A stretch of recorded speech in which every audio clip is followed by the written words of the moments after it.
In any large kingdom, crime and war are constant threats. The kingdom's army serves as a wall against these forces, whether it be on land, in the air, or at sea. Whether protecting the populace from others or from itself, the four branches of the kingdom's military stand proud against all enemy forces. We will explore all these branches in their own time. To do it all at once would take all day. Today, we will focus on one of the largest branches on the kingdom tree, the APIRB. The APIRB, or All-Purpose Infantry and Research Branch, commonly referred to simply as infantry, is the largest branch operating outside kingdom walls.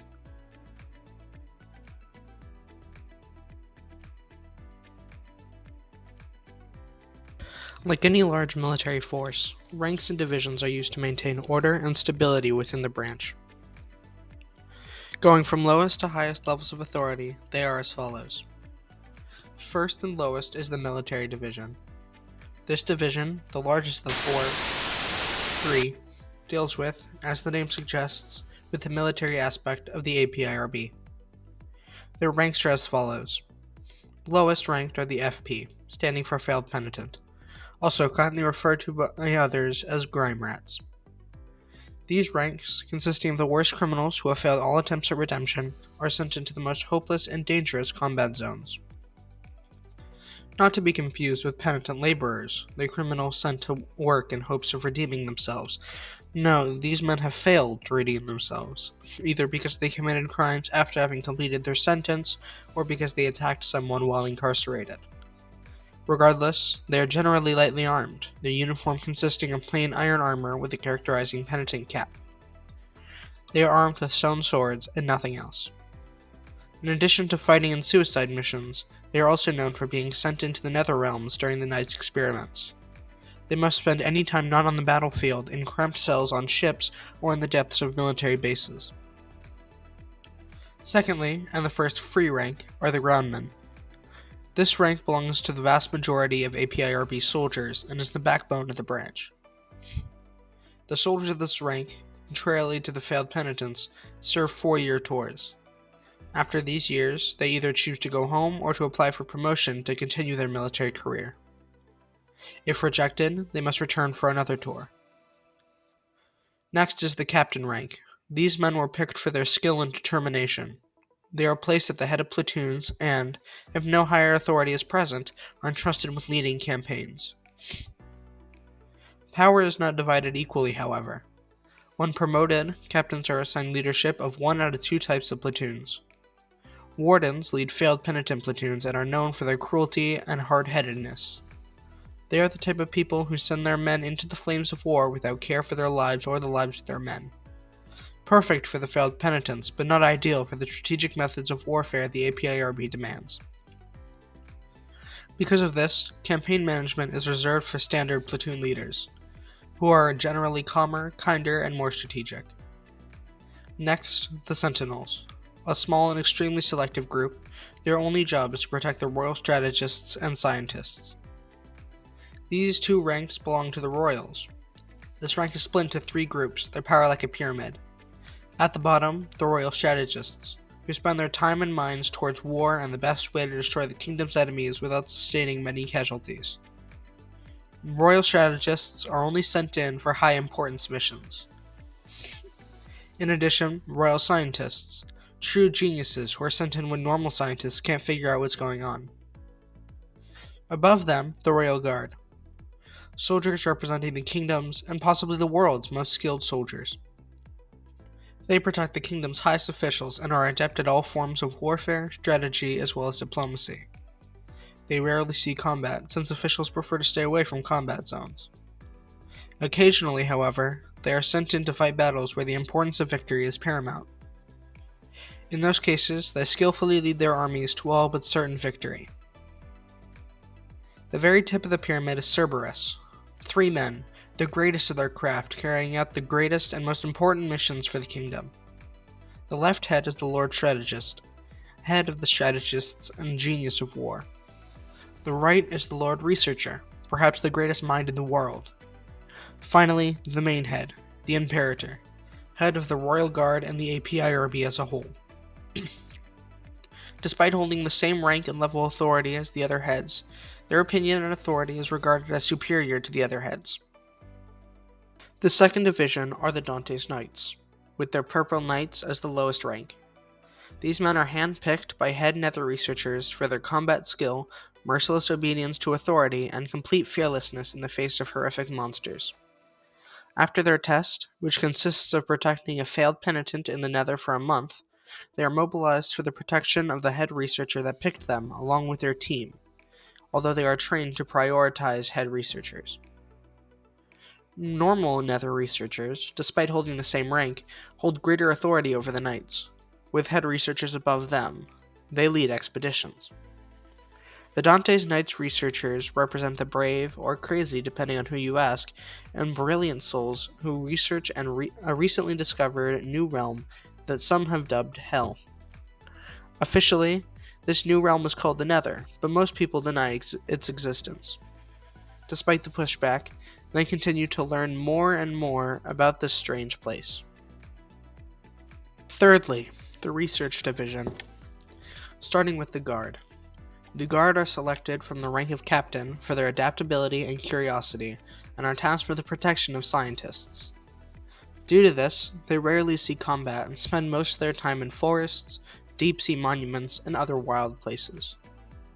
The scientists are smart, but not brilliant like their royal counterparts, who deal with learning normal facts. They, unlike private researchers, are enlisted in the army, and as such, all discoveries must be greenlit before they're sent to the masses.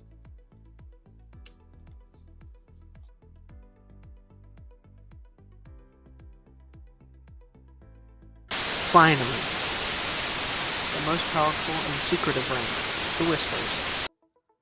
Not much is known about them.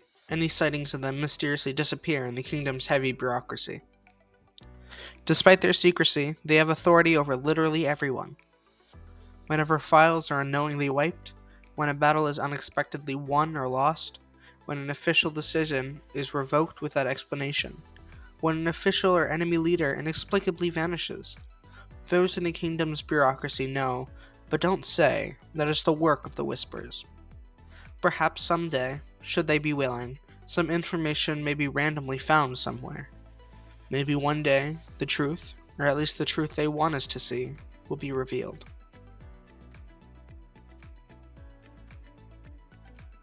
Any good military needs a base. For the APIRB Military Division, it's the Military Base and Training Center. This base is located near the western side of the wall and serves as the meeting point between all branches of the military. The center has 3 permanent barracks, 4 non-permanent service tents, placed to accommodate for the surplus of soldiers brought over for a large meeting reuniting all the branches, the largest mess hall in the kingdom, a sandpit and training center, an experimental alarm system, and a simple wall with a normal flame-guided alarm system. At the top of the island is the main building. This building hosts the map room, a large room containing, as the name suggests, maps for every area the kingdom owns and operates in, currently hosting the aforementioned meeting. Normally, when no meetings are being held, those in the main building, led by the Imperator, oversee all of the APIRB's activities. These decisions are made on the top floor. Here, military operations are approved, denied, wars avoided or encouraged, the lives of entire generations decided with a pen and paper. The real fun, however, begins in the cave systems under the hill. Firstly, the center boasts a modestly sized dock, mostly meant for small canoes.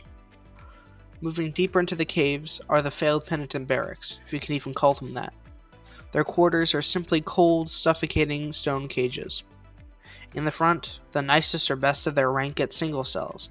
However, this is a competitive spot, with many willing to do whatever it takes for even just one night away from the others. Right next to it, the warden rests. Finally, at the very last level, the training center. This spot is the reason the base got its name. The goal is simple: get back alive. The first step is suiting up and dropping down. Those brave enough to try are given a sword, a potion of night vision, and armor appropriate for their rank. Then, they are released into the darkness. Some strange compelling force causes those in the caves to stop in some places and hallucinate objects floating. No one really knows what causes these feelings and hallucinations to occur specifically in the cave, but the royal scientists have been called to help figure it out.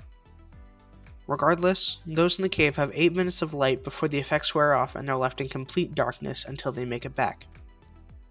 Food, water, spare weapons, and armor are left in chests around the cave. Those who succeed are those who make it to the exit, an extremely reinforced wall to protect the soldiers from the beasts inside. For those who don't make it in time, they must survive for a week. Once their time is up, the Cave Divers Rescue Corps, or CDRC, members of the COPB, are sent in to recover any personnel alive or otherwise. This challenge is one of the last that the fledgling Royal Guard need to overcome before graduating and stepping into their role as the protectors of the kingdom. Sometimes they return to the cave to relive the thrill of the challenge.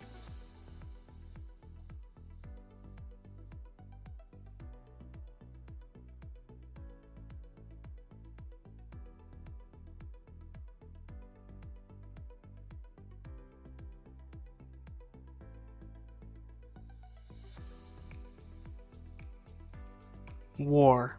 Glorious combat.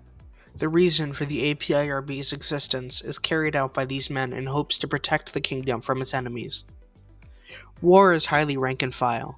The men of the APIRB have the strategies of war ruthlessly drilled into their head from the first week of basic training. For most standard conflicts, the fight starts ruthlessly with an artillery strike. A heavy weapons team sets up normally behind or on top of a nearby hill and creates a trench surrounding the target by obliterating the ground around it along with anything that ever was once there. Ships are preferred for this role, and as such are used to complete this job whenever possible.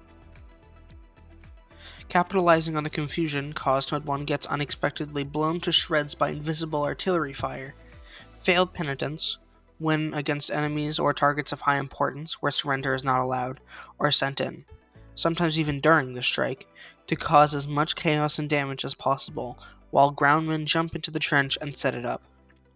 Frequently, the artillery is enough to make the kingdom's enemies surrender. If not, the APIRB is ready. By the time the enemy has recovered from the strike, the groundmen have already set up defensive positions and are carving out deeper holes or exploring caves for good and easily defendable locations which will hold the barracks, mess hall, and command center. After, the higher-ranked soldiers, including strategists and sentinels, but sometimes also the Royal Guard and strategists, are sent. They set up in the command center and lead the war effort. From this point, the fighting can go 3 ways. Firstly, usually for low-priority targets, the APIRB chooses war of attrition.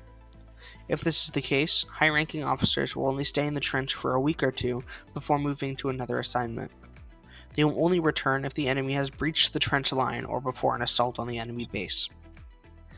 They will then stay with the men in the trench while an assault is happening and for a week after the push is completed. The second possibility is bombardment. If this path is chosen, the artillery strike grenade from bombardment is fired much closer to the target, sometimes even hitting the target base, and is immediately followed by a failed penitent attack, usually resulting in mass casualties on both sides due to the nature of their rank. However, the FPs are followed closely by groundmen and standard captains to ensure that whatever enemy chooses to surrender stays alive long enough to do so.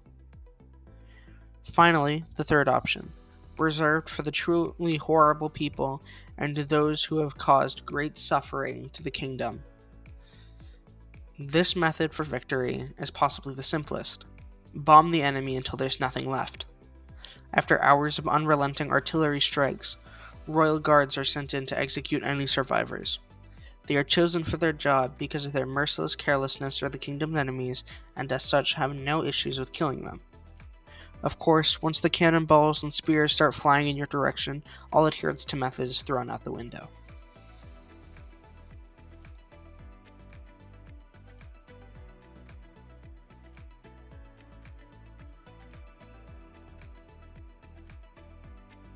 War is not the only thing the APIRB is known for. The Dante's Knights Division take great risks to learn more about the Nether Realms. Their classifications are a lot simpler. Overworldly sites are classified as 0, with a letter showing when it was found. Those few in the Netherrealm are almost the same, with the only difference being instead of 0, the number is 1. Kind of ironic that the scientists thought to be insane cultists have the simplest and most comprehensive naming system. Regardless, their setup method is simple. Taking a page out of the Pillager's book, they start by creating a tower, which serves both as a living space for the head nether researchers and any other important official, and a military outpost. Next, while the knights set up their tents, penitent laborers are sent in to build slightly more comfortable barracks for the normal nether researchers, along with their research building and mess hall. Next, the researchers set up in hazmat and surround the point of interest in chains. The most infamous and biggest site is Site OA. This site was the most funded, as it was the first discovered instance of what is now dubbed arrival events. We will do a more in-depth tour of this site at a later date. Regardless, their sites in the overworld serve as gates. They also have bases on the other side. Although this part of the program is new, not many bases have been constructed in the Netherrealm. However, due to the nuevity of these bases, they are heavily funded. For example, Site 1A, the first base in the Nether. This base is almost entirely constructed on stone stilts. It is fitted with most of the standard facilities Nether research centers have. This includes a research center, mess hall, soldier, researcher, penitent, and failed penitent barrack.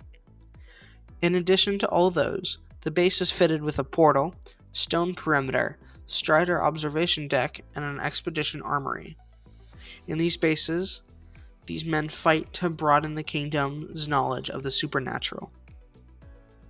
In conclusion, the APIRB stands as a bulwark against the enemy, the beast, and the ethereal. Without this crucial branch of the kingdom's tree, we would never be able to stand against those who hurt and threaten its populace.